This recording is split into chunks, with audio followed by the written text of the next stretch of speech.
Hey guys, don't have a game yet, but I think everyone's looking at Max Pax versus Geralt, so. It was Final Fantasy 13 Synthwave. 13 might be a terrible game, but it has some good songs.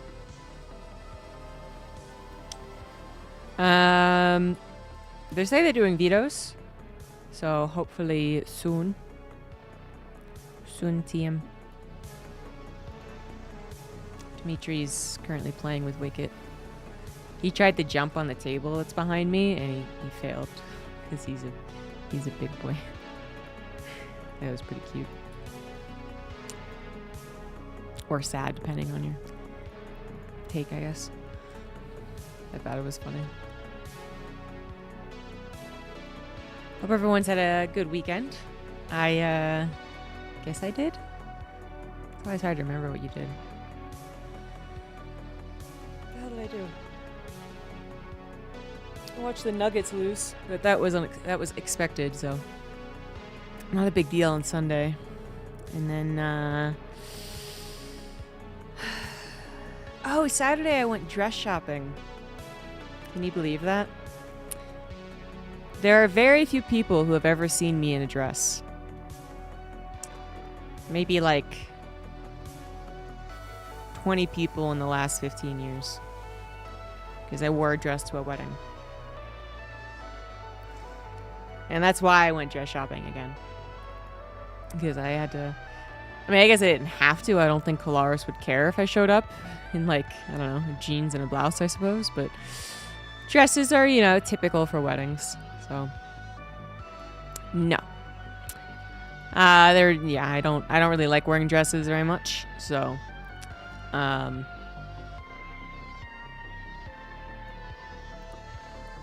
never been tempted to wear one for a broadcast. And the one time that they even had a wardrobe department, someplace that actually like told you what to wear, they just, you know, they were like, you don't want to wear dresses, okay, fine. And they gave me like a pantsuit actually for that BlizzCon, which I think looked really stupid. But they literally didn't know what to do with a woman, I suppose, who didn't want to wear a dress. So even though I think I looked really stupid and that, you know, jeans and a blouse was much better, whatever, was my choice.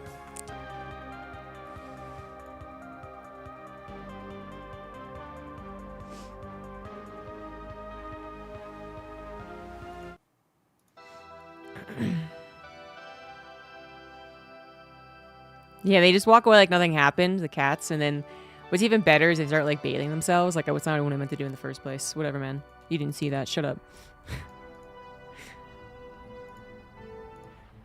I 100% believe cats feel embarrassment. You love Final Fantasy 13? Oh, boy. Can't even begin. Can't even begin with you.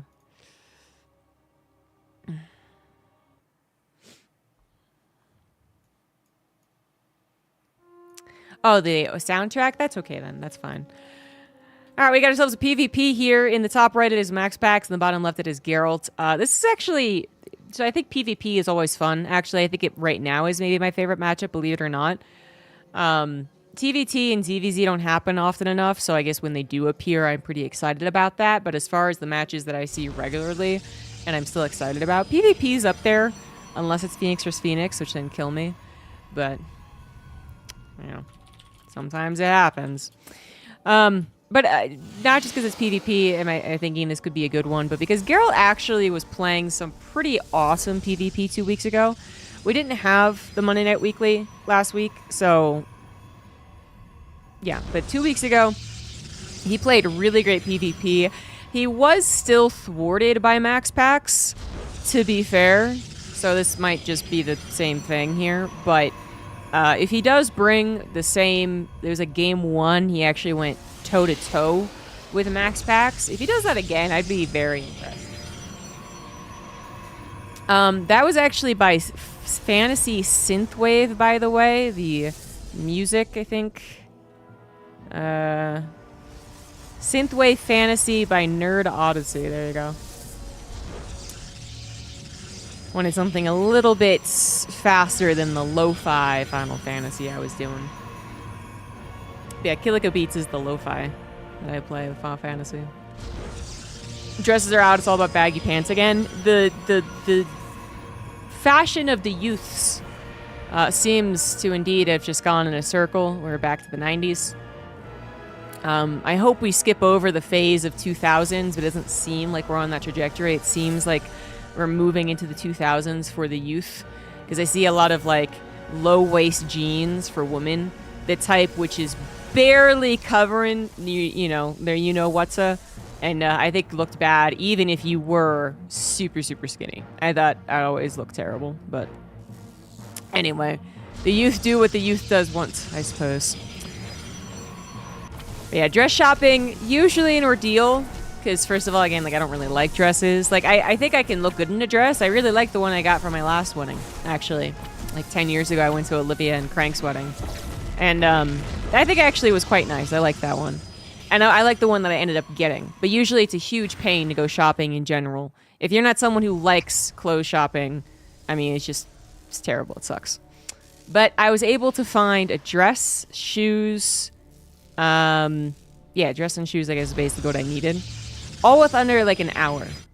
Like, that's pretty damn good, actually. And I got the dress on sale. Unintentionally, but still. It was actually a very successful day of shopping. And I rarely have those. Especially considering the last time I went clothes shopping, as in, like, went to some place to look for clothes. Probably last year. Maybe even longer, actually. Maybe even longer. I have subscribed to Stitch Fix, but I only get like a fix like once every 6 months or something because it can be really expensive. But that's actually given me some good clothes too. I actually really, I found success with that, so that was good. Anyway, moving on. PvP does get started pretty quickly, so only have so much time to dilly dally. We can see that Geralt has played it very safe. Now MaxPax has sent everything he has off of his one gate expand into the natural, trying to kill this one stalker. This is actually eerily similar to how game number 1 started between these two 2 weeks ago. I don't know why I remember it so specifically, but I do apparently. Oh! Well, at least you got the adept, I guess. That sucks. That sucks. Because, yeah, the Oracle is going to come in here and at least get one probe. Thankfully, the shield battery was recharged. That saved the stalker. That saved probably 2 or 3 extra probes. Yeah, that's actually very important that still had some juice on it. Anyway, what happened last week, it might have been on the same map. It might have been. Oh, Dark Shrine is on the way. Was that Geralt had a very solid setup against what he knew was going to be a 2-pronged attack from MaxPax. That's what MaxPax does every time. At least that he sees that his opponent is also expanding, of course. And he actually deflected that super well, too. And I think the Oracle tried going into the main, with the army came in the natural. So MaxPax tried to, like, mix it up a little, sending everything, including the Oracle, in the natural, but great defense from Geralt, who, I mean, really was all based off the recharge and the stalker. But still, that can go surprisingly wrong. But speaking of surprisingly wrong, Geralt could be making this game go very wrong. MaxPax has not gotten a lot of scouting. I mean, his Oracle must have gotten in there at some point. It's hard to determine exactly when he saw this. The Twilight Council was not researching, and it does seem like MaxPax was able to determine from that something was amiss. The Twilight Council wasn't researching. There wasn't any other major technology on the field. This was all types of weird, and he went searching for this, and he is going to find the Dark Shrine. Now, an Oracle was rebuilt. The first one did die. Obviously important. This isn't necessarily the end of the world for Geralt, but last time he tried Dark Shrining in the second game, I believe, it did fail, kind of similar fashion, and it doesn't seem like this is going any better. Tried to stop what he thought was going to be a minor amount of units going after that Dark Shrine. It was not. It was many units, and this goes from bad to worse. Archon's going to get formed after a recall, I suppose, as MaxPax just finds lots of success here. Yeah, this seems pretty bad for Geralt. Geralt does have Blink, needs to work his way up to charge. His third base did finish around the same time that MaxPax's did, so that's not too far behind. It just sucks that he lost so much army trying to save the Dark Shrine, actually. And, you know, if he had saved it initially, MaxPax had only sent like 2 or 3 stalkers over there. Geralt's the one who grabs 2 or 3 stalkers. MaxPax might be thinking twice about continuing to try and kill the Dark Shrine, so maybe it never goes down. You know, because you send your entire army all to the very far left, maybe Geralt could go into the third. Not at this point, because he definitely has less armies. So that's not really a threat. But yeah, Geralt, hindsight 2020, wouldn't want to go and save that Dark Shrine again. Probably wouldn't want to do the Dark Shrine again. So, there's that. Archon's going to try and help, but all by its lonesome against these Blink Stalkers actually isn't that great. Shield Battery might save it. I think it is going to get torn down, though. Yeah, I mean, it buys a lot of time. Recharge happens, but it wasn't the amount of energy left. It was the amount of shield left. Stasis Trap from behind as well. Geralt gets caught in that. This is a pretty masterful display of PvP from MaxPax right now. Not nearly as close as the last time these two faced off in this map. It was definitely this map, because remember, this is where Geralt started losing. That's funny. Yeah, Geralt's lost. For sure, Z's.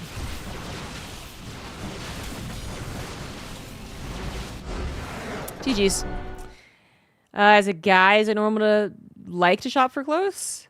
I mean, I think anyone can like to shop for clothes.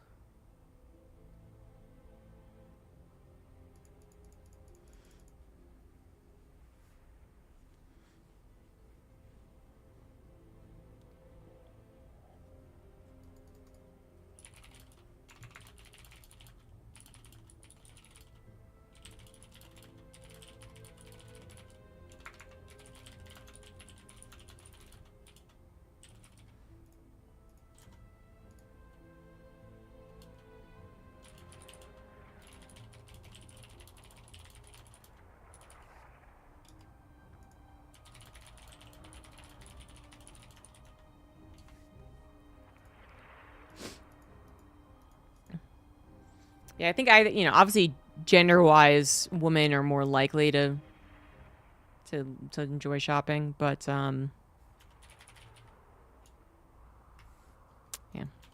they almost started the game with Geralt playing Terran.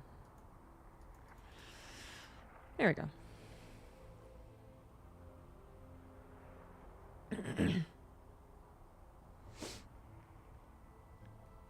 But anyways, yeah, both obviously can enjoy it. I mean, there's some really fly-looking guys. I actually, when you're at the outlet mall shopping, some guy walked past, and I swear to God, he looked like he was straight out of a fashion shoot. He was high fashion. He had like bell-bottom pants. This guy was like kind of skinny. Bell-bottom pants. Like, it was like a 70s look. It really was. Like, bell-bottom pants, like, browns and tans. Like, his shirt was, like, open to reveal his chest. But he had, like, nice, like, accessories on it. I was actually quite impressed. I've never been that close to being fashionable in my life. In the top left of Persephone now, we do have MaxPax. And the bottom left, it is Geralt. MaxPax with a very swift victory in game 1. Pretty much determined that something was off. Went scouting in pretty common location for a hidden Dark Shrine. Again, hindsight 2020, Geralt doesn't do the Dark Shrine, doesn't go and try and save the Dark Shrine, or even puts the Dark Shrine in the bottom right. And then MaxPax could still theoretically scout it, but he'd have a much harder time, an even harder time, supposedly trying to actually get the kill on that. It was supposed to be like a little bit of a risk for MaxPax to move out to get the kill on the Dark Shrine. It just totally turned around on Geralt, who still had not yet accumulated a very big army, whereas MaxPax 100% did.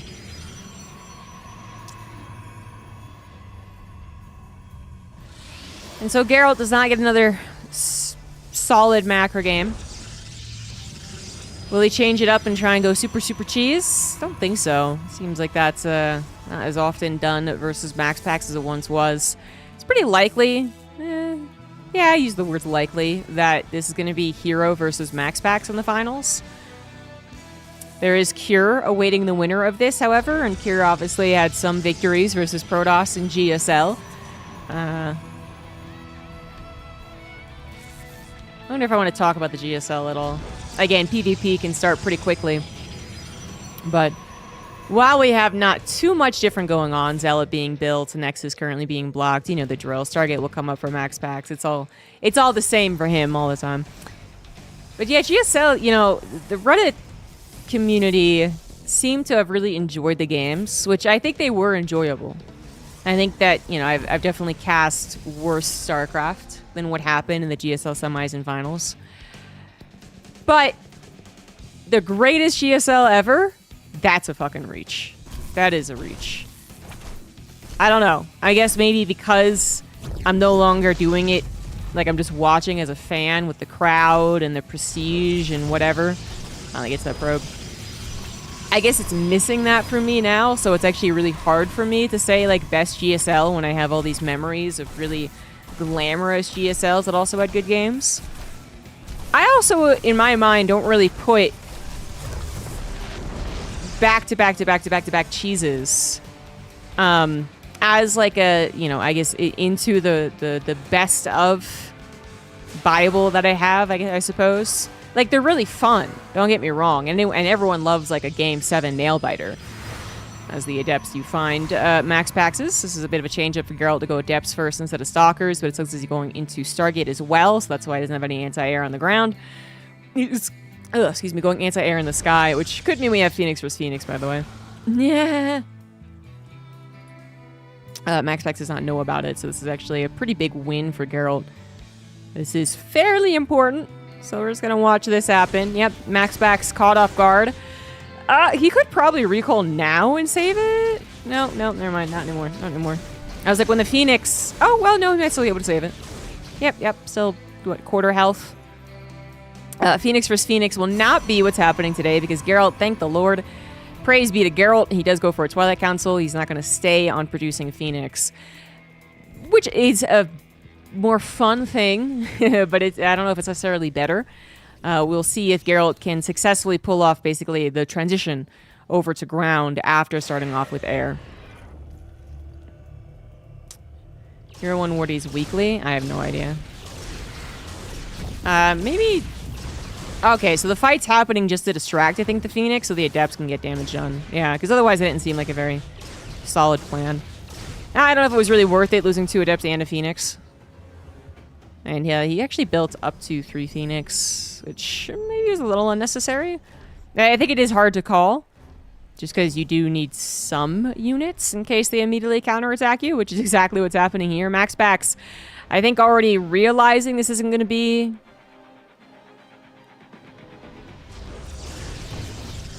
This isn't going to be double Stargate. I'm taking a moment to think of whether he could actually know that, or he also did not want to stay on pure Phoenix, but either way, now he definitely knows. Both players kind of volunteering to go into Twilight Council as a Phoenix.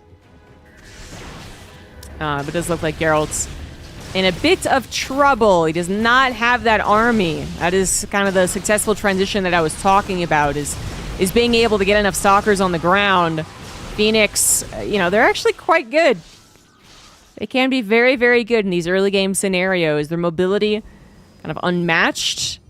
Obviously, their crowd control effect, literally taking a unit out of the equation, is very good as well.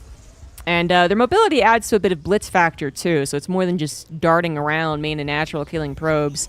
It also can be just, you know, you see an opportunity and you can actually go ahead and take it.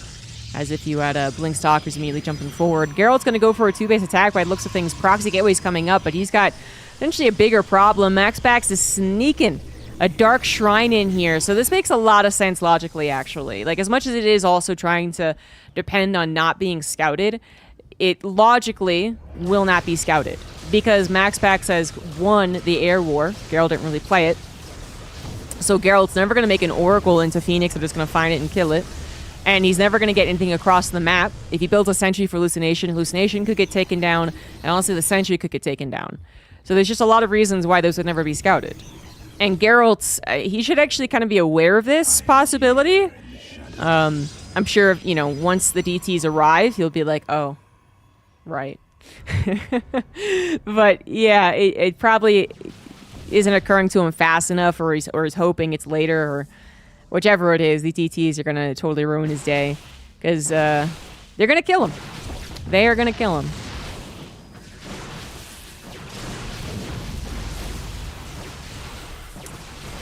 The Stalker's gonna try and win the day, but the half of them, or well, maybe a third of them, get stopped in a stasis lock. Not only that, this was a matter of time. The DTs have entered into the mana natural, and they are going to send Geralt packing. He's going to try and boost out an Oracle, which he could barely not afford, so he actually chronos nothing at this point. A Pylon could be charged up by the shield battery, so that probably could produce an Oracle. And it looks like Geralt just doesn't realize he was missing whatever resource he was. Okay, well, that's it. That's game. GG's. I don't think Geralt was really too optimistic about his chances as soon as the first DT showed up. So, yeah, Max Packs not even letting Geralt get into his groove. So it looks like that Geralt's PvP run is well and truly over. We're going to move over to NA and cast Max Packs versus Cure, which I think will be more interesting. I don't know if it'll be a different result. Max Packs could very well 2-0 Cure as well.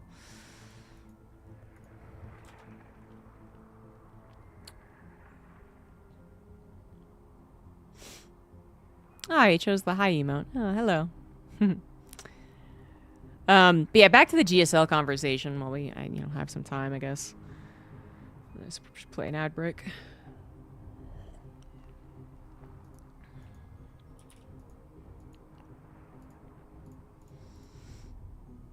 I feel like I'm like tired, you know? Like I didn't come in here being like, "Oh, I'm so tired," but I feel like I'm missing a little bit of jump. I think I am as a whole tired. Like everything about me.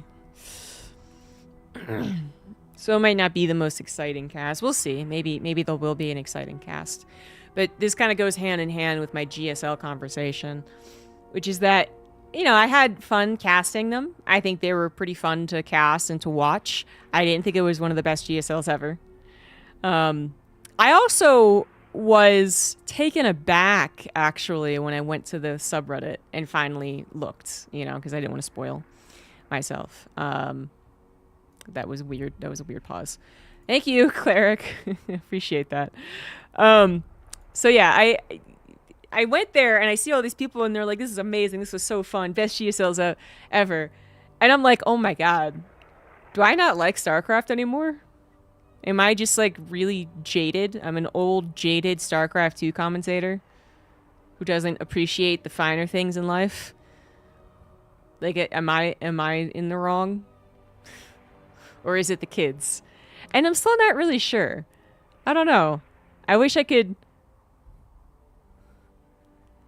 you know, put myself in a neutral, unbiased position, but it's really hard to. Because I think there is a lot to being a fan watching those things and having other people commentate and, you know, not having to worry about commentating it because it didn't used to be an option. And then it becoming the job. And then, well, even if that's the case, shouldn't you be excited to cast something that's apparently really good? I can't help but think that right now the meta isn't really giving us the most exciting games. And that's my current conundrum. Is like, am I jaded? Or am I really just too, like, there's just too many games that look similar and don't have the potential of what I feel like StarCraft used to? The most exciting game for me in the GSL day was actually the semifinals, Cure versus Classic. That macro game where Cure ended up winning, I thought was way more fun and way cooler. It was what you gotta remember late game TVP possibly being. And, you know, the all-ins were fun, but they also screamed to me, I don't think I can win if we go past 2 bases. And that was always in the back of my mind, you know? I can't just like push aside any of that analysis and be like, well, let's just focus on how fun this is right now. It was always like, well, he's 2 base all-in because he doesn't think he's going to win if he doesn't. And I don't think that's a very good place to be. We're just unlocking all the emotes, aren't we?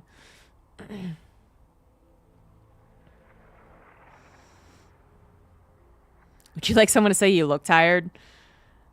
You know, the one time I need it and no one's around. I banned them all. He is still the anonymous Danish prince, yes. Made overhyped GSL because there's a tournament. Yeah, maybe.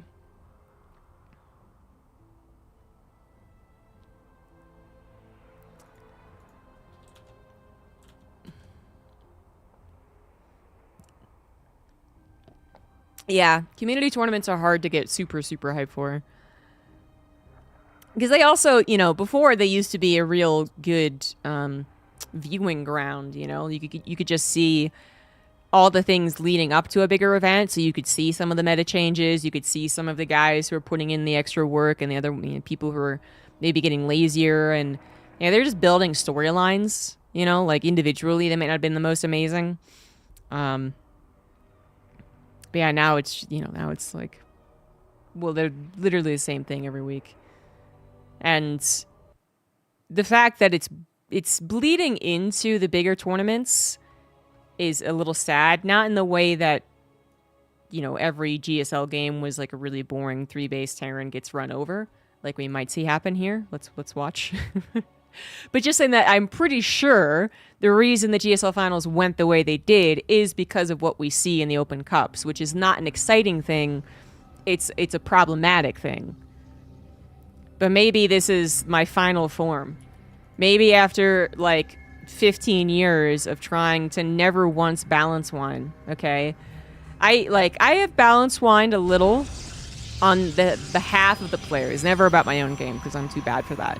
But on behalf of the players, there's been 1 or 2 metas, for sure, where I've just been like, well, this is actually unfair.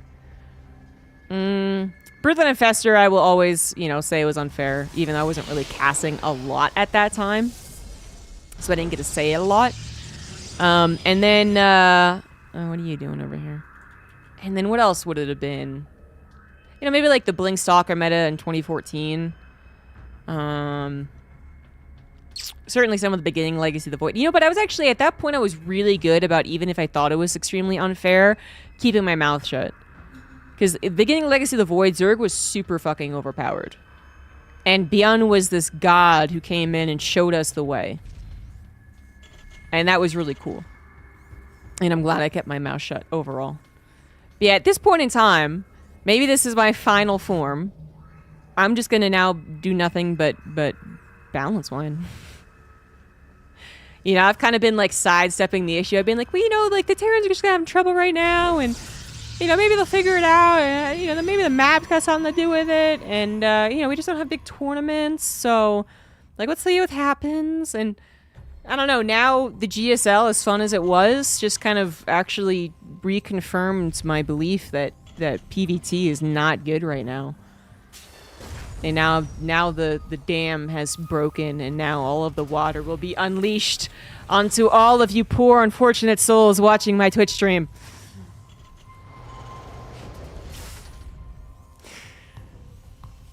Anyway, and this YouTube VOD, whenever I put it up. By the way, Max Pack's top right, Kier bottom left. Kier is going to go for another all-in by the looks of things. He's hidden the second Rax. He's probably going to hide to third. I mean, there's a chance he does a 2-1-1, but I kept saying that in the GSO finals, and it never happened.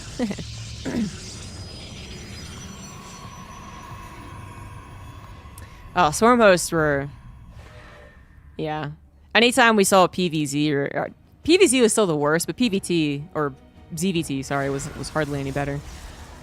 But at least back then, like, here's the beautiful thing about what was base trade TV way back in the day, is that meta actually benefited us so much in terms of viewership and kind of our dynamic, what we brought outside of the premier casting crew.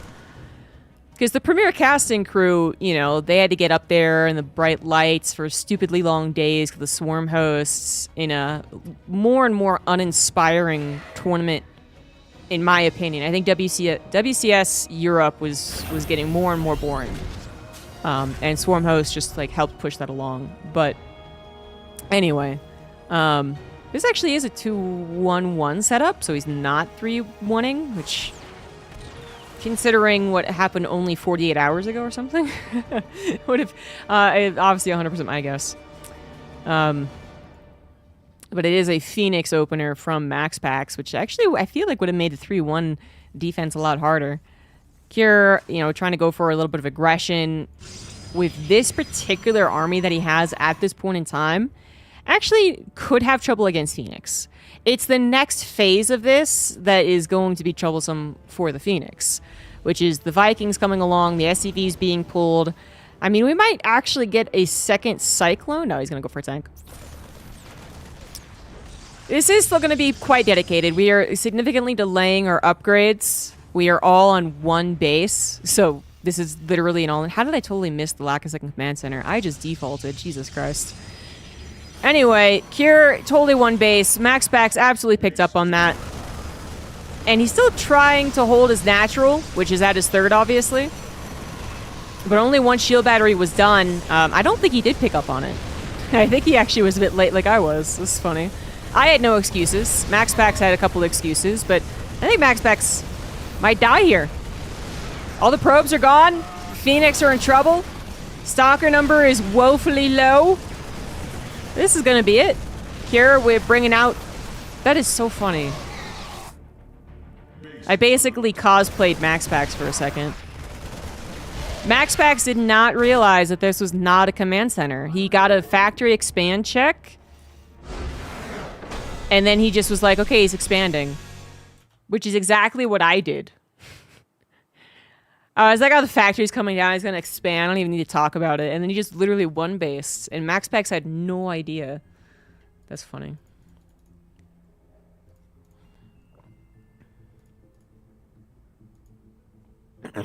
That is good.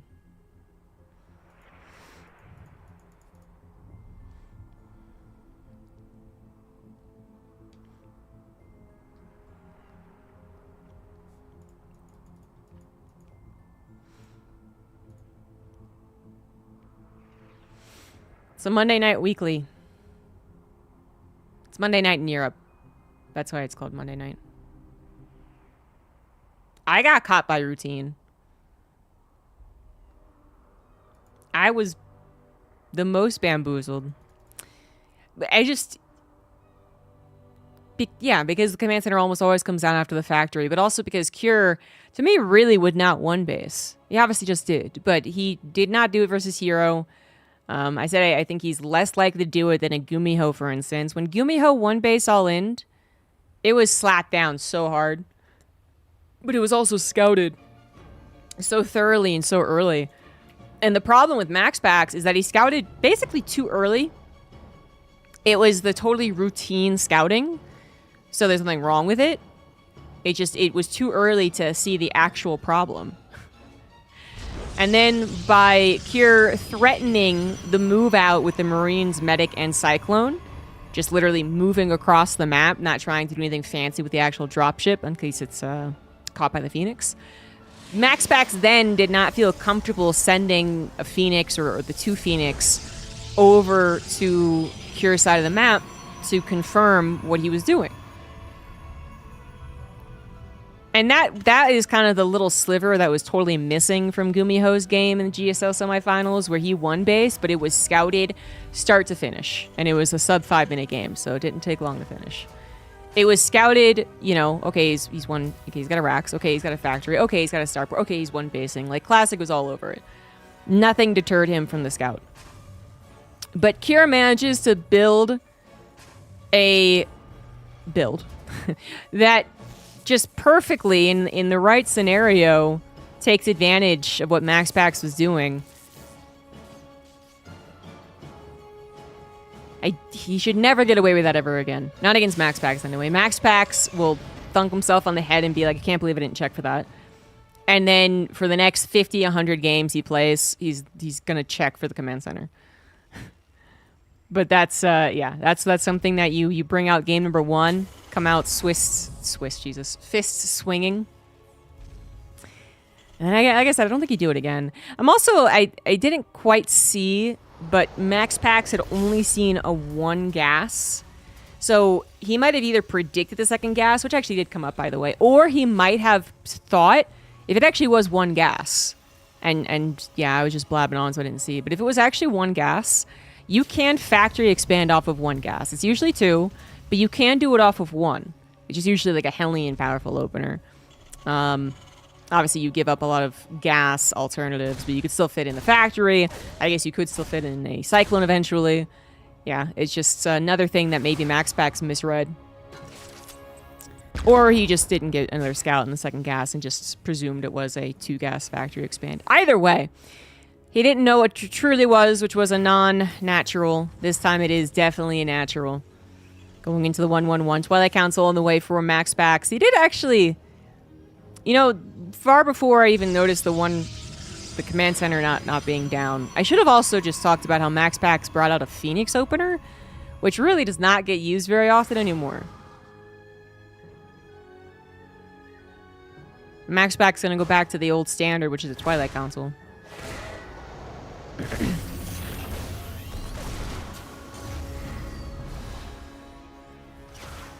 Oh, that's a dead SCV. Another SCV looking to die, too. If you're not careful, the Marine let him in! No! Why would you do that? There's 2 SCVs that are low! Okay, good pull on the SCVs, but then he's still got a micro. Micro, a little hard out. Oh my god! Could have lost 4 SCVs right there. Instead, only lost 2. Had the presence of mind to put the SCV back in the command center, too, which is, I think, the most important thing. Not to let a 30-second gap happen because you were microing every which way. MaxPax actually sends a Stalker forward, too, which Kira did not anticipate. Medivac, though, is going to actually get the benefit of this, I think. The Stalker is dead, unless it recalls right now. Heal on the SCV. Ah, gotcha! I wonder if he was going to let it sack just for the SCV. Otherwise, he would have recalled. No, I didn't have a recall. Woodamine's left, actually. Seems like Kira's like, you're going to send another unit? Bet you are, you little bastard. Oh, Woodamine's going to come along, maybe drop at the 3rd base. Just walks past 2 Stalkers. I should have just say where it was.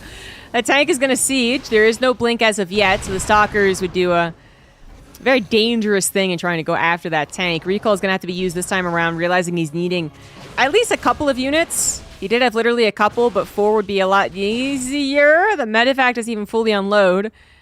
That was all types of awkward for Cure. Blink is done now, too. We do have 3 gateways. 3rd Nexus is on the way for MaxPax. He is grabbing a Warp Prism. Kira is going for a 2-base 1/1/1 setup so far. Banshee tank could be looking for I mean, he's not going to be able to attack. At this point, he has 100% has to defend. The Reaper is going to be able to get a scout in the 3rd Nexus, realize that it's not a 4-gate, but it is MaxPax. Kira's played MaxPax. Twilight Council opener, you got to assume that it is 3-gate blink. And I would think it was so dangerous to do exactly what Kira's doing, but Kira does it anyway. I think MaxPax is even surprised by this. He loses 2 Stalkers? Is that 2? Or just the 1? I can't think straight today. He loses Stalkers finding this, which at least he found it, but oh my god, he lost another Stalker. We are playing on NA. Might be a ping issue right there. But this is not how you want to start this. So if Cure starts his push with the Stalkers down there, accumulating in size, Warp Prism ready to go, like, this could be really bad. But Cure's move out caught MaxPax by surprise. He hasn't really gotten all of his ducks in a row. But now you are seeing what could happen when this move out goes up against the 3-gate. The number of Stalkers is considerable. You do have to respect it to some degree. And, you know, even if it's just sieging up the tanks, that's time that MaxPax needs. It's also time that Cure can't really give up. Cure is going to give up on the push. There's really no other option with Charge potentially finishing. We know it's halfway done, but still. With the army in position, with a, Immortal ready to go. Stalker's a little overeager there. Yeah. Kira does have to pull back, but he delayed his stim and combat shields a lot. He does not have an upgrade on the way, whereas MaxPax's +1 is already running. 3rd Nexus clearly untouched, so that's totally fine.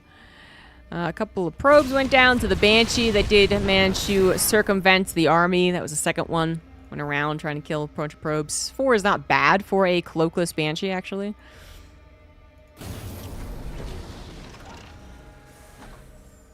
I don't think Max Pax can just run in and try and kill Kira, which Kira definitely took seriously. He built a bunker, salvages it once he's feeling comfortable, but still has a little Sim City, tank sieged.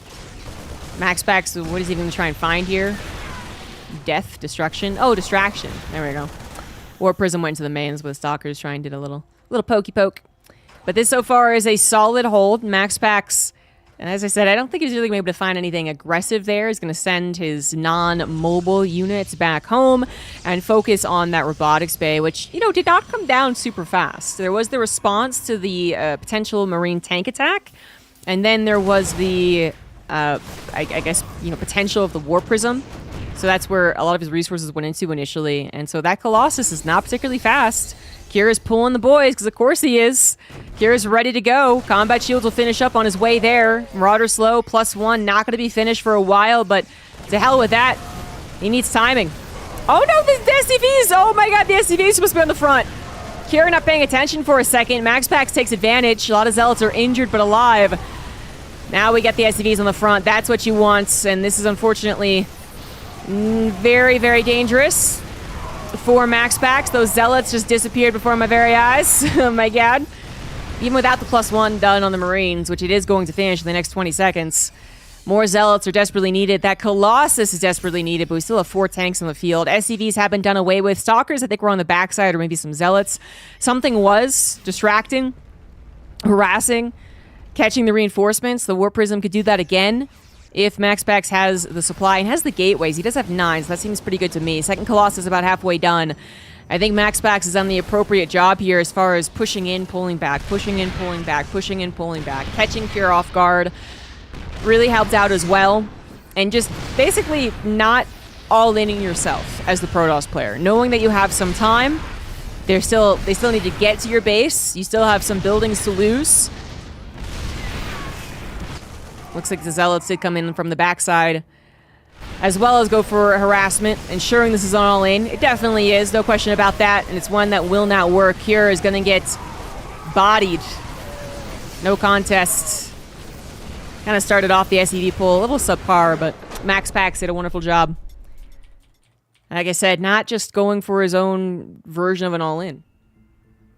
As soon as you're like, I guess I have enough, let's just, like, Jesus take the wheel.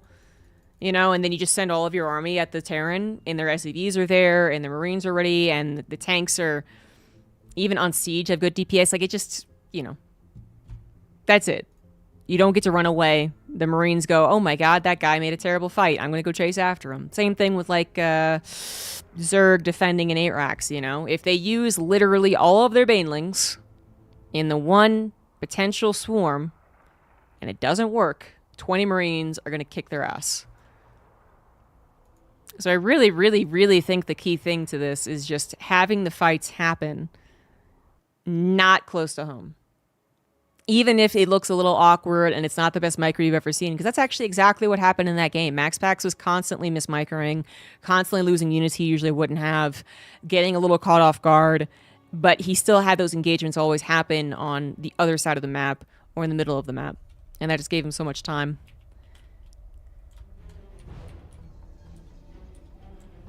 What are buttons? Hit, hit, hit. There we go. Top left, Max Pax. Bottom right, Cure on Pylon.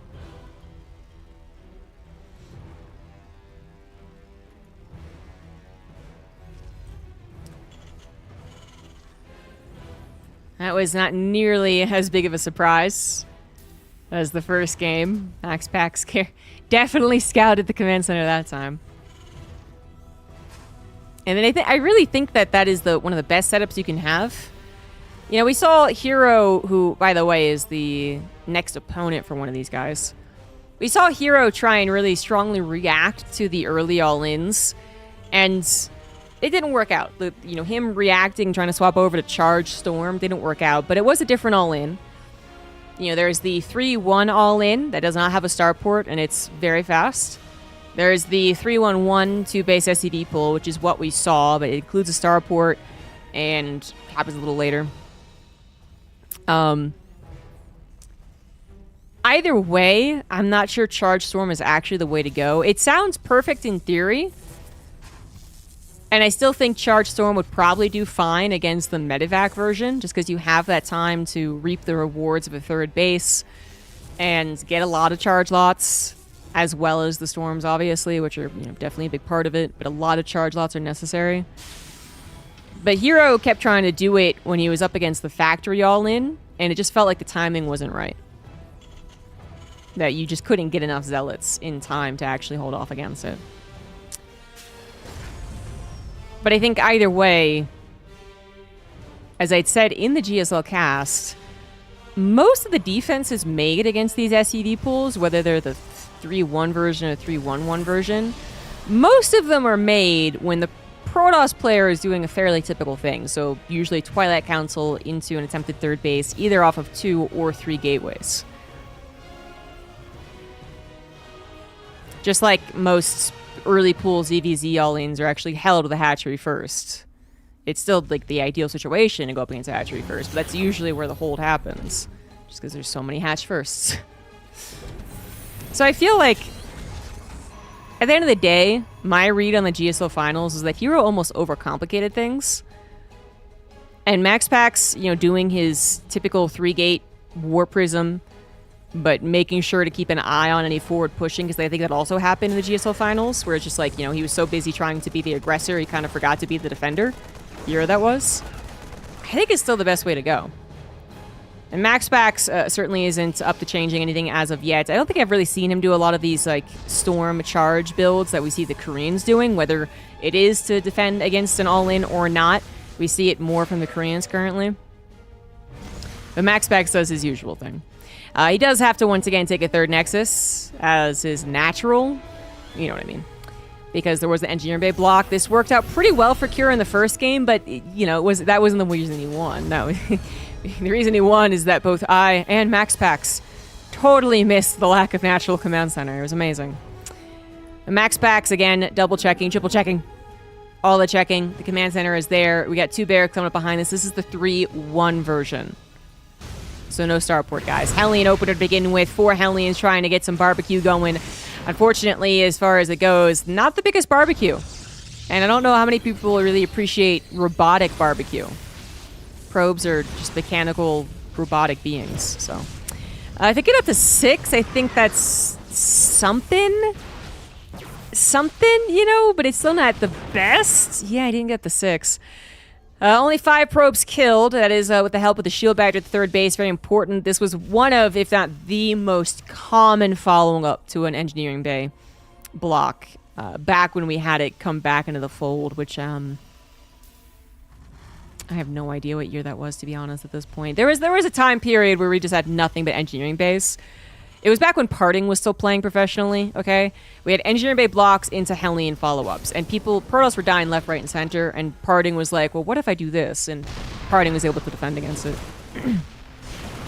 Still no starport. MaxPax is going to want to scout that. That would give him the heads up that it is 100% all-in. Right now, it's ambiguous.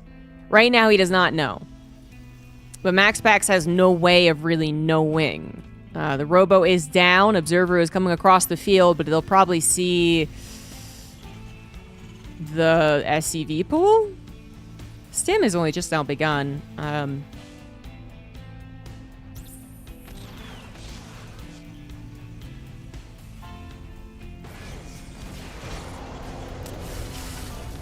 Third Nexus comes down from MaxPax. This is a 2-gate third Nexus, by the way.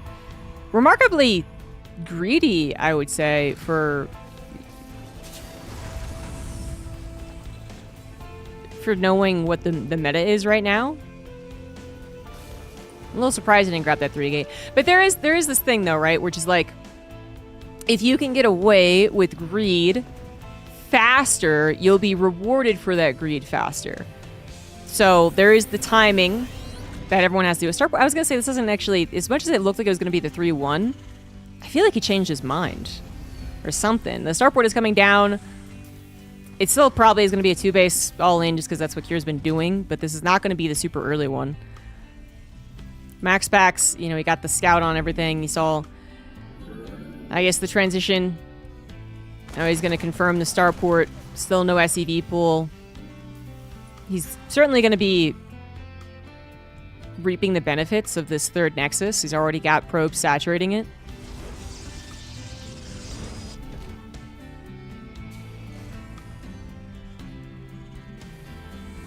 But if Kira's going to try and play a macro game, and he does look like he's getting up to third CC territory. Nope, never mind. All of it went into supply depots. Well, then he's going to be in an even worse position than if he 2-base SCD pulls. Oh, God, he's a third CC. This is all being super scouted. Super scouted. Every moment of the way. At no point did Max Pax make the same hiccups in his own build order that I have in my casting. He's been very confident this entire time, getting to that third Nexus, getting his gateways, then his robotics bay. War Prism's going to go into the main. Cure is trying to play a macro game here. He played one really good macro game against Classic, and then he tried once versus Hero. And then he stopped. Observer is scanned. That was noticed, taken care of. Max Pax no longer with the ultra free scouting. Still has some presence on the map with the War Prism and the Stalkers.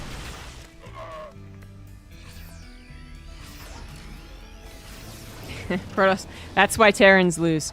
There's a pylon map and not a supply depot map. And where's the Overlord map? The bias is insane. First move out is on the way. Max Pax seems pretty well prepared for it. He's going to have his Colossus out for this. No extended thermal lance, but I think that's livable.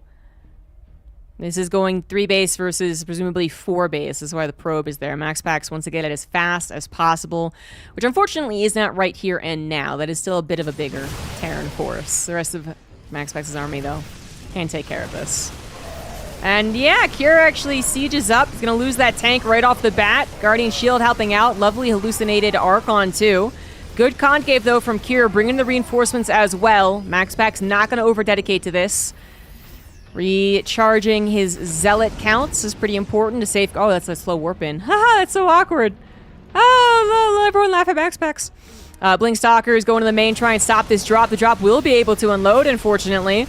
But I don't know if it's that bad, actually. Very tucked-in bio army. Stalkers blink forward, suiciding, really, to try and grab the medevacs. I'm not sure that was really the play there. Zealot stuck behind the Archon hallucination. At least one medevac does get torn down. Not the best defense. I feel like because it was not the best defense, it turned into an okay offense. You know? But Kira did lose 10 SCVs as well, so this has been a little tit for tat. Max Pax decides that 4th base over to the left is not where he wants to really have it. Just didn't even mean it. Didn't even mean it. It went on the top right. And Kira's have to take a long time to actually go all the way over there and decide to go and attack that base. So it's kind of likely that he won't, at least for a while. 3rd CC is only now coming down as an orbital, as Max Pax's 4th is very near completion. And here we have the... Well, maybe this isn't... Okay, no. There's actually... Is it game over? Is it really game over? Is this just it's just easy? This is just how you win? This is how he wins. Okay, then. Max Pax with total confidence here. He sent in the army about as slow as possible. Zealots didn't seem numerous enough, but the Immortal was ripping through these Marauders that were left over. Now we have a little bit more coming here from Cure. Okay, I think that's what was missing. The Vikings are missing. A little bit on that back attack was missing. The Zealots, though, I think they held up the reinforcements. They chewed through all these SCVs. I mean, Cure is still dead. But the way that Max Pax made that look so easy, like that was the most anticipated thing in the world. He's like, well, you attacked enemy and now I attack enemy and you die. I don't understand what the problem is. It's pretty crazy. But Kira did give up a medevac, or 2 actually. Then his other medevacs were out of juice. There were less than healthy units on the field, not a lot of sustain. And that Immortal really was one of the best Immortals I think I've ever seen. It had a platter of Marauders in front of it. No missed shots on Marines or anything. And Kira seemingly stood no chance in this game. GG. Max Pax 2-1 advances on. Will face Hero in the winners finals.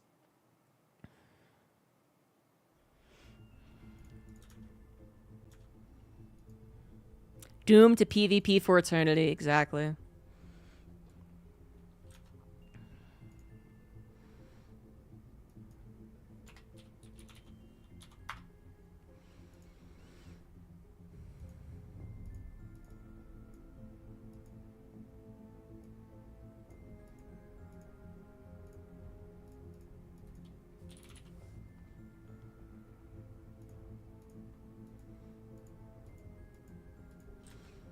Kira's gonna go to the lower bracket where he faces young Yakov.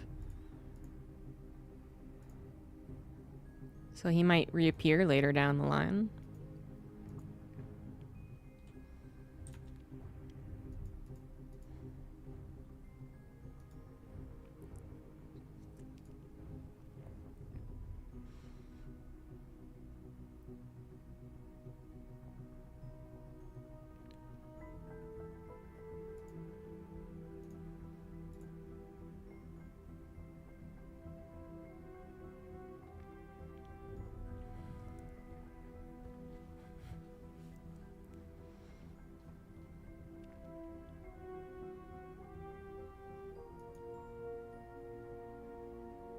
Late stage capitalism oppressing workers is why I have so many SCV pools.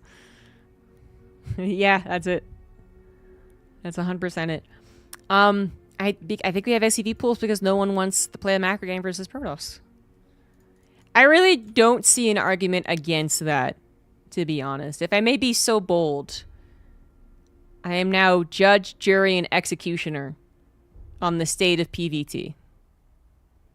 And I declare that Terran shall be executed whenever they try and play a 3CC game. They're dead. Dumbass. Because against, you know, the best Protoss players, Max Packs, Hero, Classic, I would say, generally, although Classic did lose that one macro game. I think they just win every time.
Everyone's going crazy. It's steadfast. They're like, you shouldn't even try to play Zerg unless you're 5,000 MMR.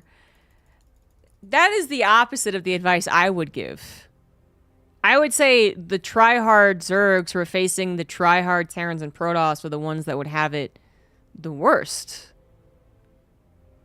It's the Zerg players who are, well, I mean, they're still try-harding, I guess. They're just not very good.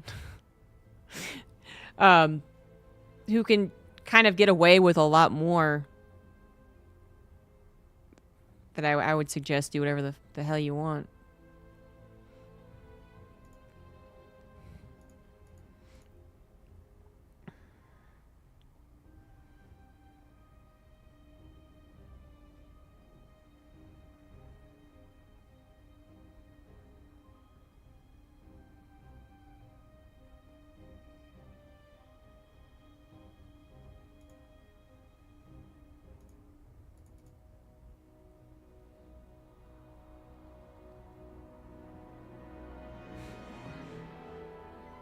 How are you going to get to 5K without playing?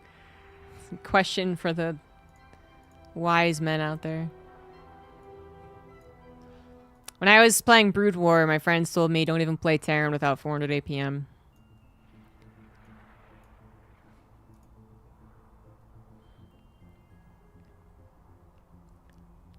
But you know what? I did it anyway.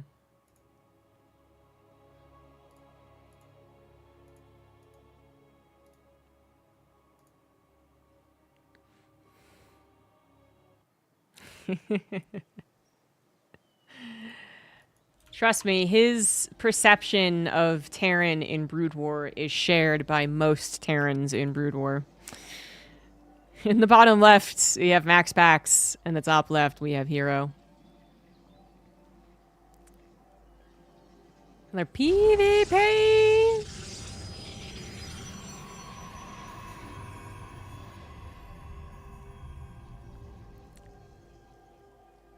So, Hero Max Pax happens a lot. They are two very likely finalists in these Open Cups. This isn't the finals, the winners' finals, but they'll probably face in the finals as well. And they will probably have one Phoenix vs. Phoenix game. In the potential 9 games they play. This best of 3, the final best of 3, and the, if needed, loser bracket reset best of 3. There will be at least one Phoenix vs. Phoenix game. And Hero has won his fair share, so there's nothing really discouraging him if he wants to get in that position in the first place, which is, you know, either match the 1 gate versus the 1 gate or match the Phoenix versus Phoenix, or both. One leads to the other often. In this case, though, Hero is starting this best of 3 off with the 2 gates with a pylon probe. Don't just leave a probe there doing nothing unless you're going to build a pylon there. And then it's definitely going to build something else as well. Max Pax already aware a second pylon is missing. Trying to be as much of a bother as he can with his trademark 1 gate expand. Going to cancel that Zealot. He's not going to need it to kill any block on the Nexus, and it would probably not be wise to send a single rangeless unit across the map to someone who's going to have 2 range units. It's just, maybe the logic works out there. You know, who knows. Stargate is coming down from Max Pax. Twilight Council is the choice for Hero. And as he moves his probe away, I'm going to say it is going to be a Blink all-in. Could still be a Dark Shrine. You could put it back at your base, I guess, but... Or you could build another pylon, but he'd have to build it by now if the Dark Shrine was going to put down in time. So yep, definitely gonna have the power spike with the Blink. Actually, even the initial number of Stalkers can be troublesome. Max Pax has a lot of practice against this, but it always helps to know exactly which all-in you're up against, because you're about to confirm it's an all-in. Oh, there's no Nexus, But he's not going to be able to see where the Twilight Council is hidden, unless he gets a little lucky, which he might just be getting a little lucky. Oh, boy. Okay, well, he's going to see it. Just kidding. Okay. Yep, Twilight Council it is. So Max Pax knows exactly what to expect at this point. He actually cancels of 4? Wait. What would have given you back 75 minerals? Well, Forge or a Gateway, right? Oh, a battery. That makes more sense. I was like, wait, that's not the right amount of minerals given back. Okay. So he cancels a shield battery. You're totally right about that. It was an interesting shield battery in the first place, because it was over here, and I don't know if he was expecting something else, but he, you know, that he does cancel it, kind of resets his mental for what he is now confirmed facing. And Robo is going to produce Immortals eventually, too. So you're going to have 2 very strong anti-Stalker units eventually. The problem is right freaking now. Blink is almost done. Stalker number continues to increase. Not a whole lot of pre-Blink pressure, which means that Max Pax has had time to build up healthy, well, very few healthy units, as well as a healthy shield battery or 2. Void Ray just checking. Just checking. Don't tase me, man.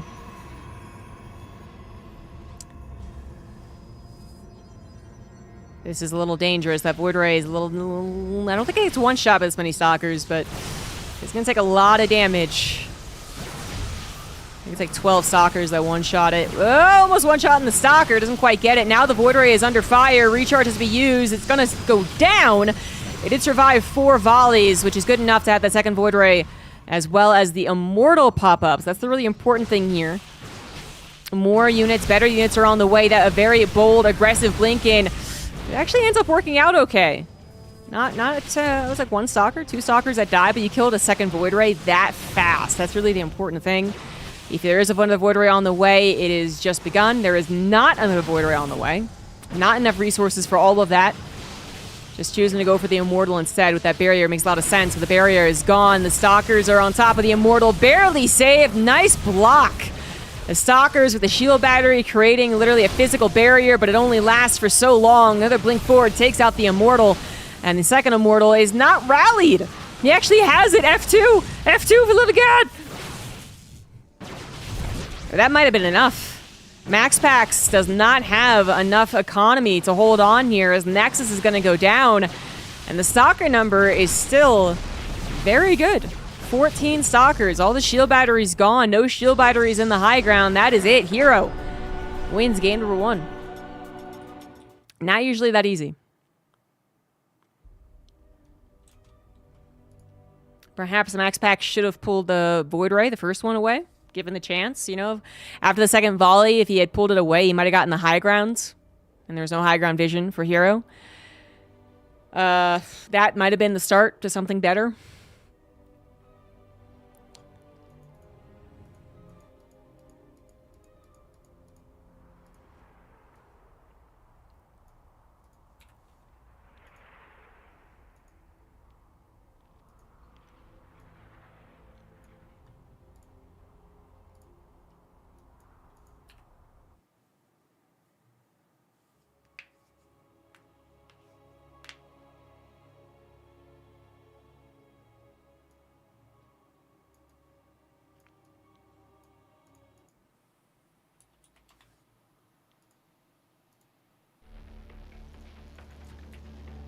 Game number 2 is going to be on Tokamak. Bottom left down one, it is MaxPax. Top right, it is Hero.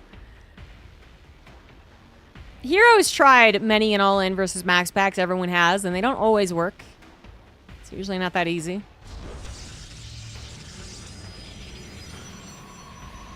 MaxPax seemed like he had all the tools. Or perhaps could have used the high ground a little bit more to his advantage.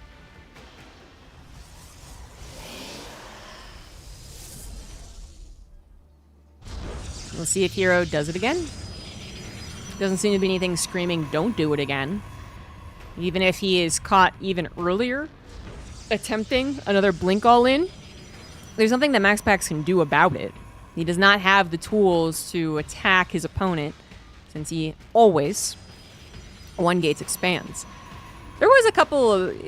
There's like a best of 7 or something he was facing another Protoss player in, and he did actually go for a 2-gate. It was a funny... Everyone was confused for a second because he went 2-gate and his opponent went 1-gate. So he doesn't 100% go 1-gate, but he goes 98% 1-gate expand. And that does sound like it puts the other Protoss player in the passenger seat. Or sorry, in the driver's seat, sorry. My point is, it sounds initially like it puts Hero in the driving seat. Hero's the one that knows he's not going to be attacked. Hero's the one that can say, okay, you're definitely going to do this. I'm going to plan my entire best of around it. But actually, in a weird way, like depending on whether or not his defense is 100%, it kind of actually puts the opponent in the passenger seat. Because as much as it sounds like freedom, it is really annoying when you realize that your all-ins aren't always going to work. That this isn't a hugely flawed opener from MaxPax. And then once you get into that uncomfortable position, which Hero's been in a lot, Hero has tried to all-in, lost, and said, okay, I guess I have to try something else. Like, if you try and, like, match your macro, for instance.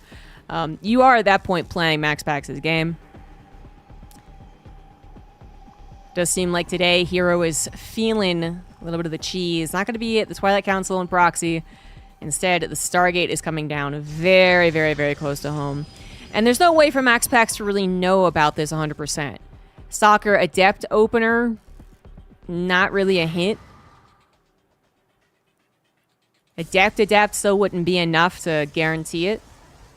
There's nothing that MaxPax can see Of course, he saw that the second pylon was missing, but there's nothing that he can actually see to say if it's a rowboat, Twilight Council, or Stargate. Already, there we go, already building an Oracle and heading towards his base. Now, MaxPax's Oracle is still faster, but, you know, an Oracle doesn't affect another Oracle. It's going to go across the map and be a little bit later, giving time for Hero to hopefully get his Stalkers in position. Warp's not ready yet. Void Ray is going to come out immediately because MaxPax knows he could be in a lot of trouble. He still sees no Nexus. This could still be an all-in, so that's what he's got to defer to right now. And the Void Ray not being Chrono, definitely not going to be out in time for this Oracle. This Oracle could find big damage. Heaps and heaps of damage. So much damage! 6 probes already going down. Probably 9 by the end of it. Okay, shield battery, actually, is in effect at this point. So 7 probes go down. 4 probes go down on the other side of the map. So that was pretty important. Not to give Hero a worker lead, which I guess actually with his Nexus only halfway done, 3 workers might not have been enough. Now, that number is still climbing, and a depth gets in from Hero. A second Oracle comes through as well. He's out for the probes. He's gonna not find very many more, actually. That was not... The second Oracle was far less impressive. 10 probes do go down, but that is the 1.5-ish worker lead I was talking about. That actually still isn't enough. MaxPax... Okay, nope, what? Nope, second Oracle. The first Oracle, the OG Oracle, comes back in, kills another handful of probes, giving Hero a more impactful 4 to 5 worker lead as his Nexus finishes. Now that's the impact he was looking for. Hero's Oracle is still alive, too. The choice to recall it was probably a good one. Another threat for MaxPax to consider. So he can't just full send it across the map without some repercussions, which is exactly what MaxPax is going to do here. Sending everything he's got. There's not that much here for Hero. He's got Stalkers in the main deflecting the Oracle, I guess, though they both have things to be concerned about outside the main push. Void Ray's getting weak, not going to get pulled back. Stalkers coming from the high ground going to help out, and probe pulls as well. We simply do not have enough reinforcements for MaxPax to find real damage there. Shield battery to finish up on the main, thank God, because that Oracle was about to have a feast. The Stalker and the Phoenix are recalled, and this time around the Oracle will not get away. MaxPax was keen enough, even during the engagement, to realize his Oracle was free. Sent it down to the bottom right, comes back in, looking for a lot of damage here. There's no Stalkers. Hero had sent his units across the map. Phoenix pops out for Hero. Do we sack this Oracle? I don't think so. If we have a recall, we definitely use it. I think he realized he doesn't have a recall, and he's just going to try and kill the probes. Yeah, well, that didn't work out. Too bad, too. So much energy on that Oracle. Could have been used for stasis traps. That is a... not to be taken lightly loss, actually. Hindsight 2020, I think it would have been better to save that thing. To not even go for the probe kills, that is. Which, you know, is a really difficult choice to make at that point in time, since you know they don't have shield batteries. And there is that chance the Stalkers are extremely out of position.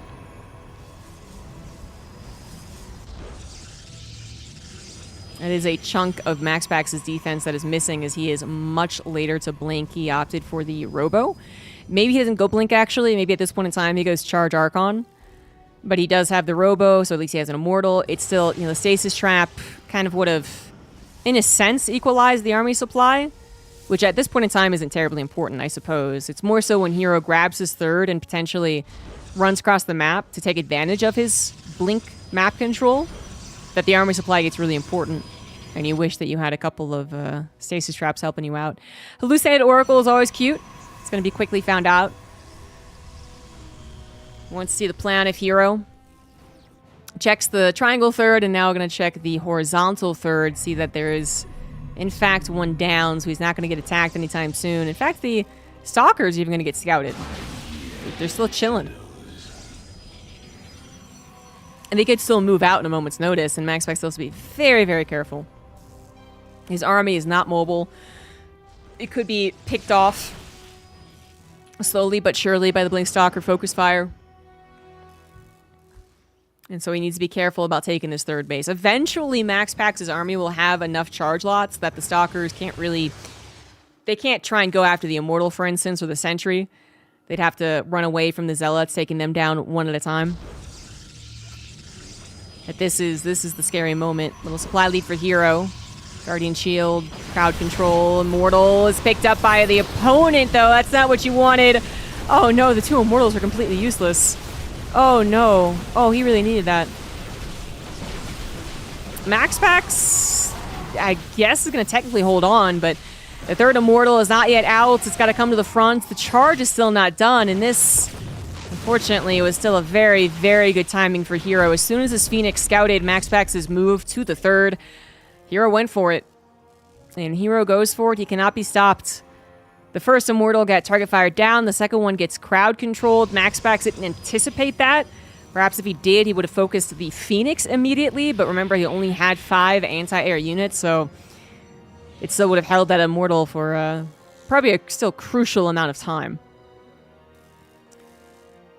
And if that didn't do the trick, of course, the Stalkers could have redirected their fight on that, because it's just clearly the most important thing. It was clearly the best thing that Maxpax had. He had yet to have Charge or a good number of Zealots. He had yet to have Archons.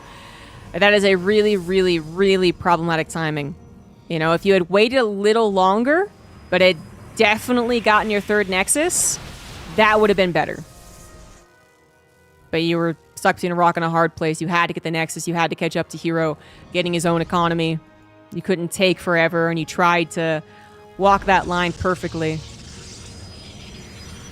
Maxpax, I don't know what he does at this point. Does he just all in? Doesn't have a Warp Prism? Yeah, he does. He does. Okay, he could just all in. Try and win the game right here, right now, but Hero is seconds behind on some very important things here. Archons are coming in. That's the most important thing. And he's gotten his seconds. Maxpax's not attacking fast enough to stop the Archon merging. Another Archon would be helpful, though. One Archon's not quite enough. We're talking about the Archons because Maxpax's going to really only be able to send forth a hell lot of Zealots. You know, that's his plan here. Zealots, Zealots, and Zealots. Shield Battery is ready for Hero in the natural. His own Warp is going to do a little bit of micro. Maxpax still has a shot. He's taken the army supply lead. 2 Immortals safe this time in the back, guarded by very hefty Archons. The Stalker's desperately trying to hold on here. Maxpax using his Phoenix to pick up his Immortal. That's some revenge for you. The Zealots are all gone for Maxpax. He needs the other Warp in. 4 more coming along. Probes are being pulled. Blink Stalkers jumping on top of the Immortals, taking out both of them, getting hit by the Archon at the same time, but not enough splash damage is coming through. The Probes have tanked for the Zealots, and that is going to be it. Hero holds on to enough Stalkers to take out Maxpax and move on to the finals. Hero on fire right now.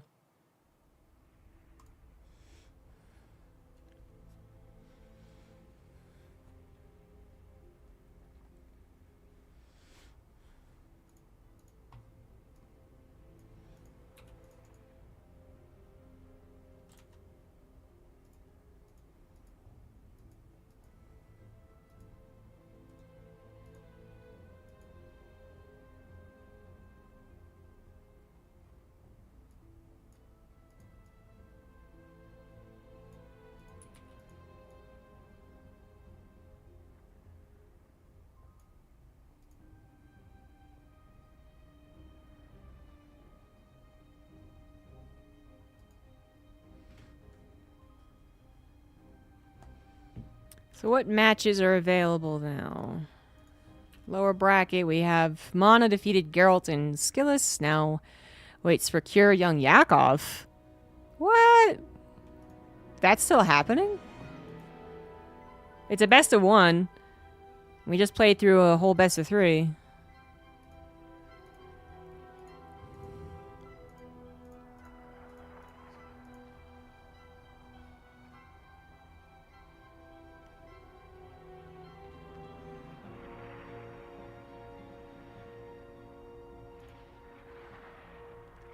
It's the Derp Fester Carbot plush. He's got his tongue out.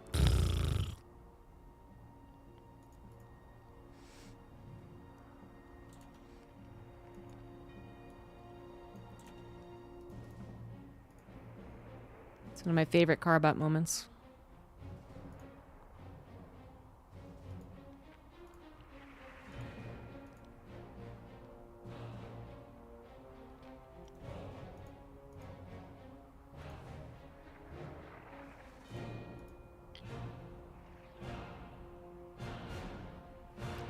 Cure Young Yakov happening on Indie Stream.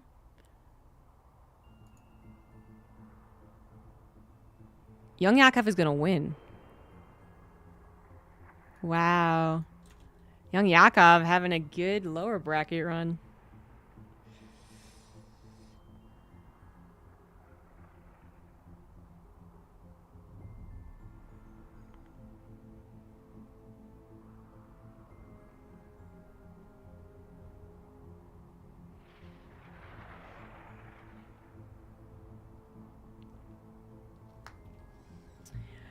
I also don't think Cure is the best TVZ, but I'm guessing there was a little bit of that plus a little bit of underestimating for him, maybe a little bit.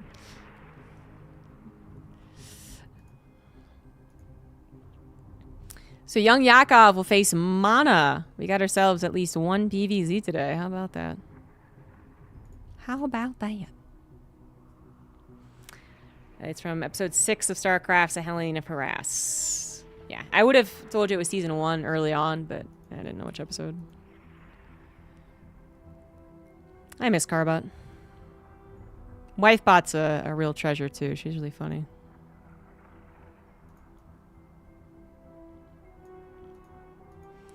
Used to see so many people. You know, you just go... There'd be so many events happening. You know, when you combine StarCraft 2 events with TwitchCons and maybe like PAX, you know, BlizzCon, which just had StarCraft at one point, but you know, MLG, IEM, Red Bull, DreamHack, ESL, plus TwitchCon, plus BlizzCon. I mean, there are years where there's actually a time, this was funny. There was a time where Fear Dragon and I, despite not living anywhere close to each other, we would see each other every weekend for like a month and a half or something straight. Because we were doing events, we were doing Challenger, and we were doing like, we went to TwitchCon. So I'm thinking like you get to a point where, I mean, I'm not a big hugger anyway, but you know, we'd be like, oh yeah, we get to see this person again, give him a big hug. And I'd be like, I don't want to hug you. I saw you yesterday, get out of here.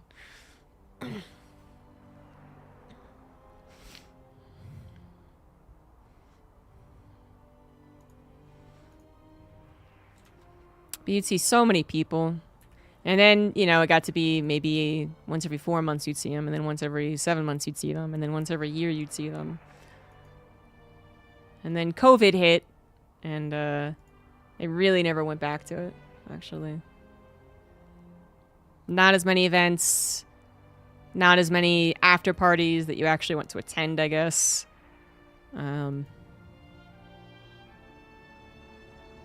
I just gave up on TwitchCon. It's just like not the type of convention I really enjoy. It's really for that Twitch sphere, not the esports sphere, you know?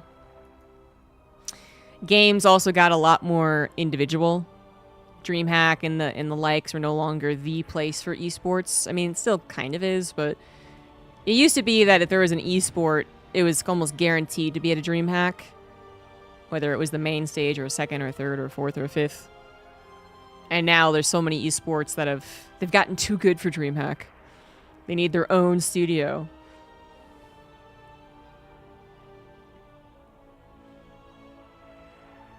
Sit up to 3 a.m. watching 3 streams at the same time. Yeah. I loved those days. I remember going to school. I went to university. And then I was a good student. Not great, actually, in university. Like, I got, like, a 3.8 GPA, but it's not... That makes it sound a lot better than it actually was. It was like one of those schools that just wanted to push you through. I was not a good enough artist to accumulate that score. Anyway... But I was kind of okay, so I was one of the people who would go to, like, life drawing classes as a total, like, accessory. Like, you didn't have to. But I really enjoyed life drawing, and I knew it was supposed to help my art.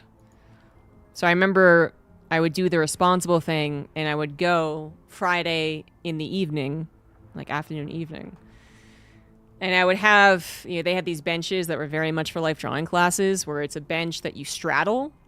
And then there's the board for your your gigantic sketch pad that everyone uses for life drawing. Like, you bring, like, these, you know, like that, and it's made out of the thinnest, crappiest paper you'll ever see, because it's just practice.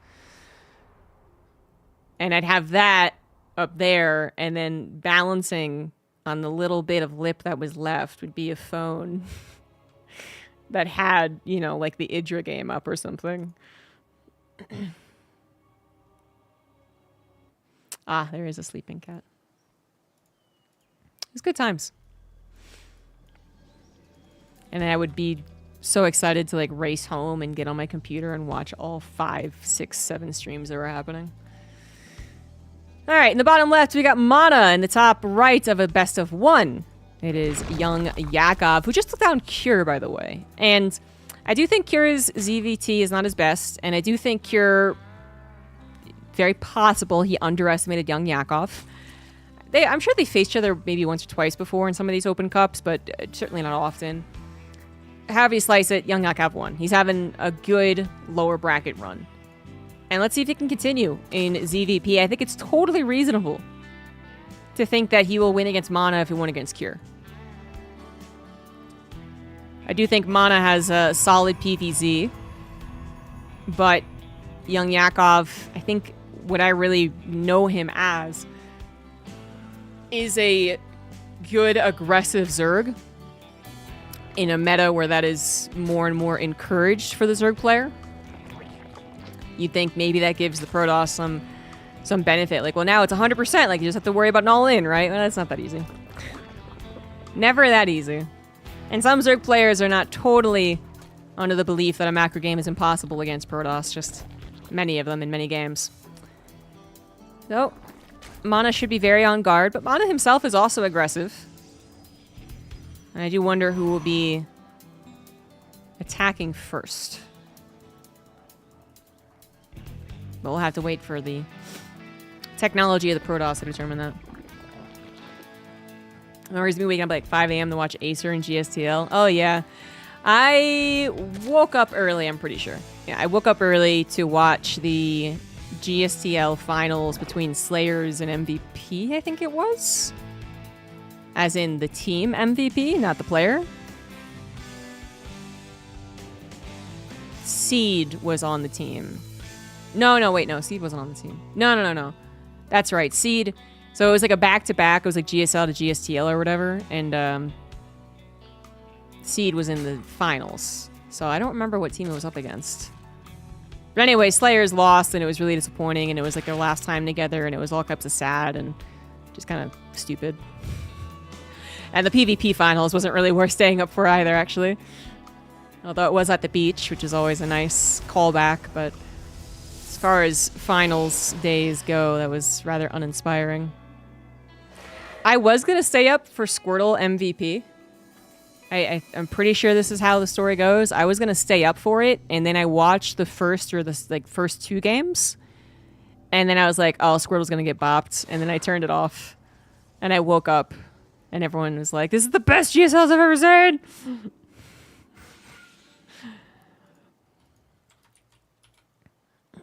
So I had a chance to watch that live, but I didn't. Didn't Mara reverse I'll kill someone at GSL Finals in Las Vegas? Oh, it's extremely possible. That I don't recall, though. I was never really the biggest Maru fan, actually. Like, I always respected his play, and I think, evaluated his skill correctly. And I think him as a GOAT contender is a fair argument. I just don't think it's my argument. But I was actually never the biggest fan of him. See, I always liked the other Terrans during many of his time periods, I guess. So, you know, like, I liked MMA a lot more than anyone else for a long time. And I liked MVP, and then I liked Innovation. I'm sure there's some other Terrans that I liked more, and I've totally forgotten about at this point. I think I liked Cure at one point more than I liked Maru. Like, by the way, Stargate Opener into Twilight Council plus Robo, so very, very macro for Mana. Yakov, not yet actually choosing anything. He's currently macroing himself, so we got ourselves macro game. Oh, TY. Yep, there you go. TY. I was a much bigger fan of TY. I was actually not a fan of Tasia. Tasia's how to say, his... Okay, so here's the thing. There are some moments that really made me love Tasia. Like, he was always very nice to us on Base Trade TV, and we even asked his permission to get the Tasia clap emote, which was one of our most popular emotes. It was a fun time. So, you know, I like him, but as a competitor, he was never really the guy that I cheered for, mostly because I guess I just didn't think he cared that much.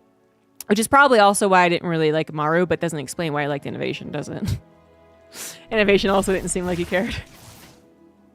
So there's not really a consistency, I suppose, but Tasia definitely was like kind of in it for the money to a certain degree. Obviously, you don't get it that far unless you're also passionate, but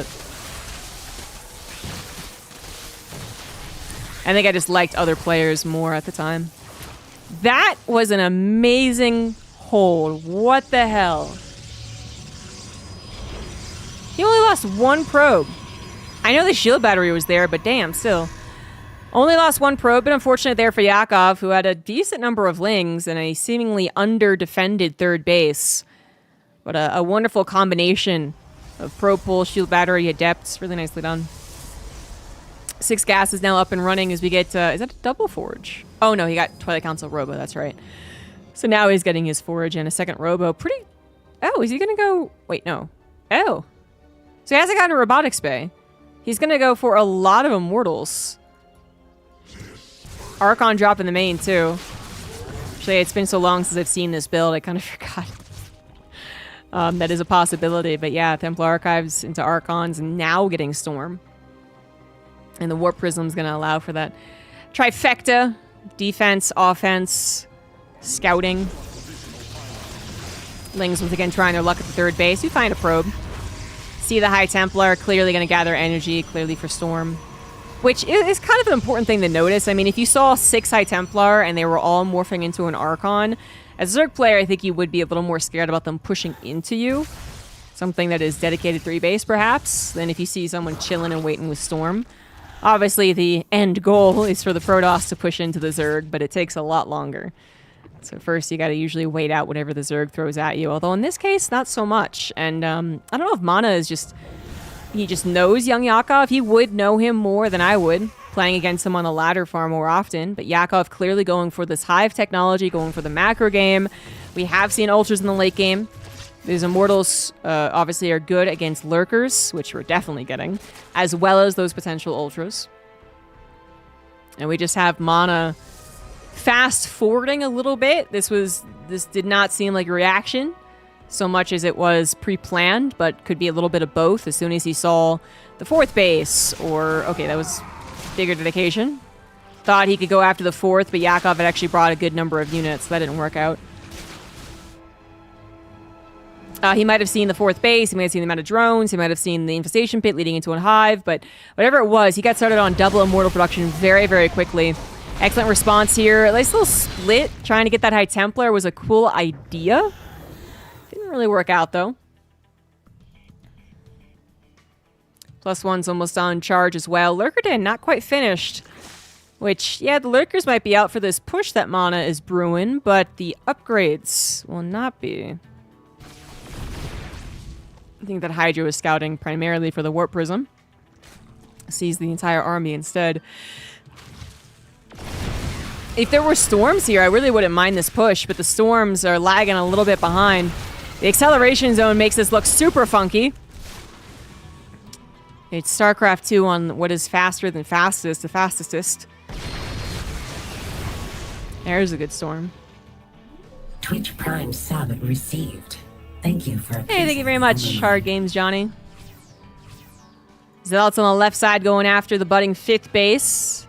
Mana sits comfortably on his 4 bases, preparing a late-game air transition. +1 flyer already on the way. Air, I guess, for Protoss. It's such like a small little detail that I find kind of amusing they even thought of, but to make sure that all of the upgrades have a different name to them. Anyway, flyer airship.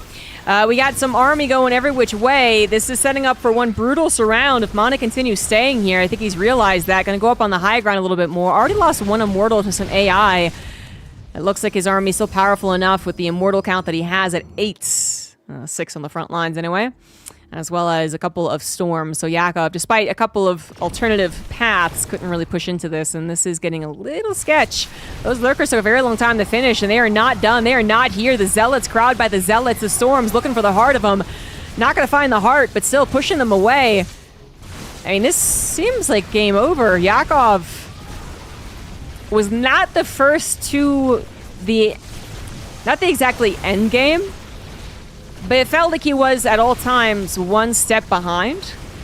His lurkers weren't as fast as Mana getting up to 8 immortals. I mean, how often does that happen? His lurkers still kind of aren't even here. Twitch Prime Sabbath And we got ourselves a mothership on the way. Thank you for appeasing the Overmind. Now, Immortals aren't particularly good against Hydras, but they are great against those lurkers, so we just need a little bit more maybe Archon Zealots to really push this to the end. Mana has 8 gateways, probably needs a few more, actually, but, you know, with the transition also in plan, 2 Robo, 2 Stargates, if he was using them, he'd probably use that much. Frenzy trying to get the War Prism doesn't last long enough, that is it. Mana. Not the most dynamic game. There wasn't a lot of back and forth there, but it seemed like Mana really had an idea of how Yakov was going to play, and then played so comfortable that he gets to control with the push a little more than you would hope.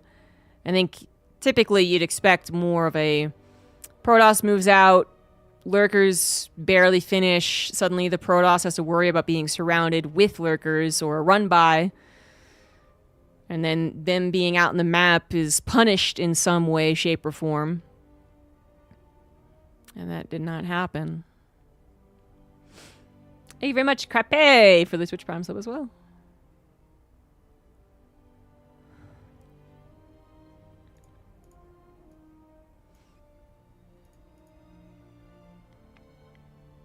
Can't handle any more PvP today. I kind of understand, though. It is going to be PvP City. Mana versus Max Pax is coming up. And then whoever wins that faces Hero.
Twitch Prime Sabbath received. What the hell? Thank you for appeasing the Overmind.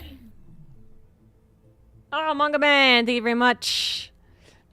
I wasn't saying what the hell is this to you. Sorry.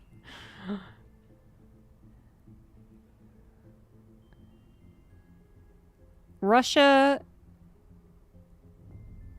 instructs cinemas and streaming platforms to block or delete works that encourage, justify, or present advantage of refusing to have children, or that portray raising a family or remaining child-free as socially equivalent choices.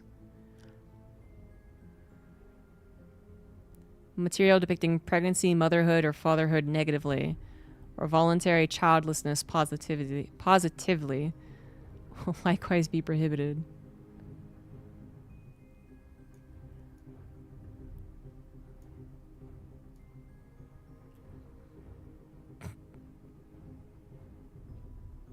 So stupid. So they can't have Game of Thrones or Harry Potter. They can't watch Sex and the City. Oh my god. Have you seen any good games today? None that stand out.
the best platform for watching films more than TV shows?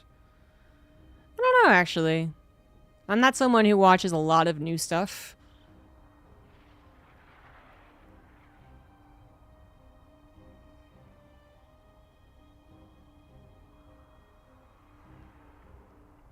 So I don't know.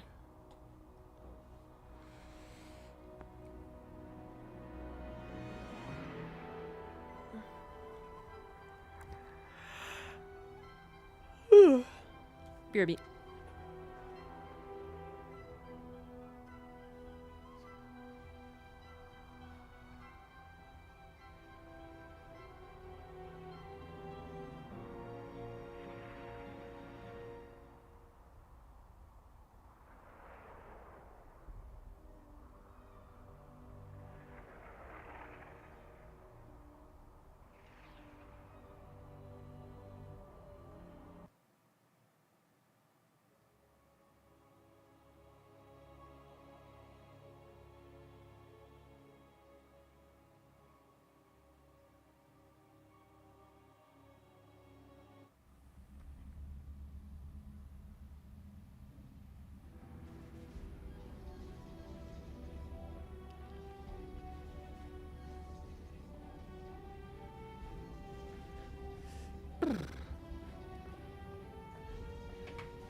All right, best of one.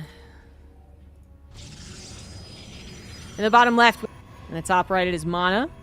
Just a best of one. Whoever wins this goes to face Hero in a best of three double bracket elimination thingamajigger.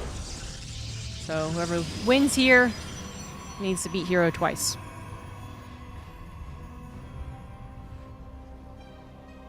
Movie theaters can be decent for watching films. That's true. Yeah, that is very true. I watched Sinners finally on Friday night, and it was really good. I quite liked that film. It was the perfect amount of grotesque with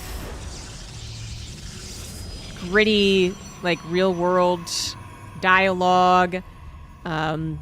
Characters that are you actually invest into very quickly.